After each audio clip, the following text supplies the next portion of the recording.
ಇಲ್ಲ, ಅವರು ಒಬ್ಬ ಸಮರ್ಥ ನಾಯಕ, ವಿಶೇಷವಾಗಿ ಮೈನಾರಿಟಿ ಸಮುದಾಯದಲ್ಲಿ ಸಮರ್ಥ ನಾಯಕ.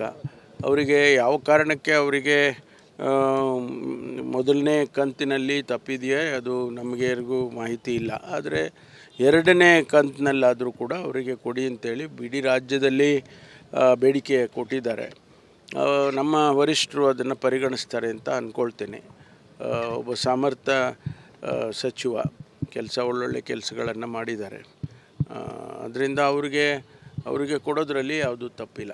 ಎರಡನೇ ಪಟ್ಟಿ ಯಾವಾಗ ಸರ್, ಯಾವತ್ತು ಬಿಡುಗಡೆ ಮಾಡ್ತಾರೆ? ಸಚಿವ ಸಂಪುಟ ವಿಸ್ತರಣೆ ಶೀಘ್ರವಾಗಿ ಮಾಡ್ತೇವೆ ಅಂತ ಹೇಳಿದ್ದಾರೆ.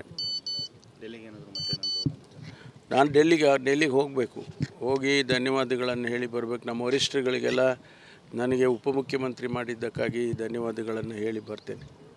Thank you. ಸಚಿವ ಸ್ಥಾನ ಕೊಡಬೇಕು ಅಂತ ಹೇಳಿ ಒತ್ತಾಯ ರಾಜ್ಯದ ಬಗ್ಗೆ.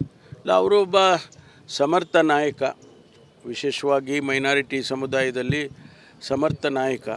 ಅವರಿಗೆ ಯಾವ ಕಾರಣಕ್ಕೆ ಅವರಿಗೆ ಮೊದಲನೇ ಕಂತಿನಲ್ಲಿ ತಪ್ಪಿದೆಯೇ ಅದು ನಮಗೆರಿಗೂ ಮಾಹಿತಿ ಇಲ್ಲ. ಆದರೆ ಎರಡನೇ ಕಂತಿನಲ್ಲಾದರೂ ಕೂಡ ಅವರಿಗೆ ಕೊಡಿ ಅಂತೇಳಿ ಇಡೀ ರಾಜ್ಯದಲ್ಲಿ ಬೇಡಿಕೆ ಕೊಟ್ಟಿದ್ದಾರೆ.